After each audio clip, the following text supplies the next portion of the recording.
So welcome to the ACT prep session. We're going to be talking about an ACT math test. 60 questions, 60 minutes, just like on the ACT. Now, this test we're going to be looking at is organized by content. Everything on the ACT, however, is scrambled. So most of the questions will be out of order.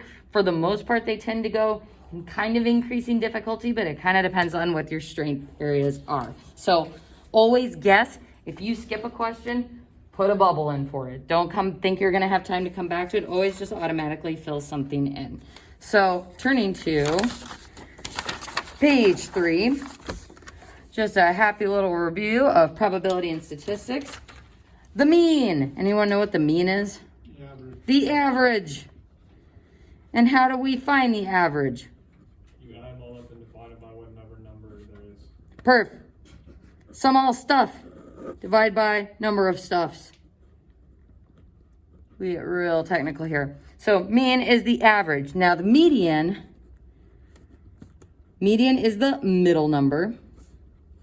Make sure that those are in numerical order before you state what that median value is. Now if there's two numbers in the middle, what do? You add those up and divide them by 2. Perfect. Take the average of those two. So add them up, divide by 2. So you could do 2 mean things essentially. Yes. Oh no, that's the median. That's the median. The mode. Anybody know what the mode is? Oh.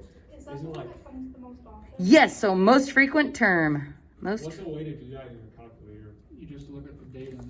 You just look at the data, so see if there's any terms repeating and if they all appear at once. In And stats, mode. Jonesy said you could type them in something and then there's like a way to, like your table can do it for you. Like your Oh, calculator snap. can do And it for just you. like organizes it Yeah. for you. That's pretty I have snazzy. to go ask him. It might take more time though to type them in. Like I normally just like circle and quickly write them in order. So whatever appears the most frequent, that's going to be your mode number. The range, also in numerical order, is the biggest number minus the smallest.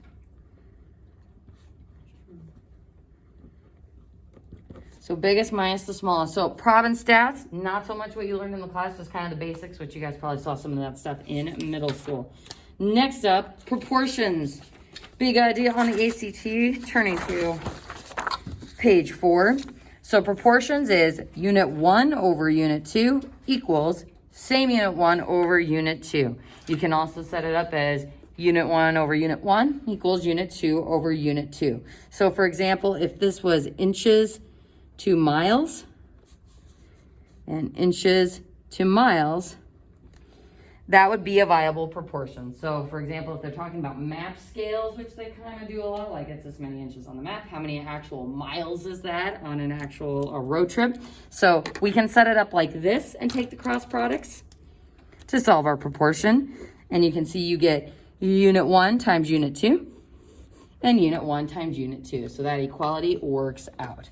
Then if I look at this other one, I would also get inches times miles and inches times miles. So that's what's kind of nice about using proportions to solve, is you can set them up in a couple of different ways as long as it's consistent units going across or consistent units going up and down. I tend to go with the first route, especially when you're using it like with circles, like diameter 2 degrees, or like distance around the circle, the circumference, the area. So part to whole, unit to unit. So we'll write that as well. Part to whole is another useful aspect of proportions. Let's go ahead and turn the page once, and I think turn the page again. Now, geometry-wise on page 7, you don't have to know the distance formula. I usually don't recommend it just because I think it's always easier to solve using right triangles, and we'll get to that in a little bit. But if you did want to know the distance formula, this, yeah. Oh, let me pause my video here, folks.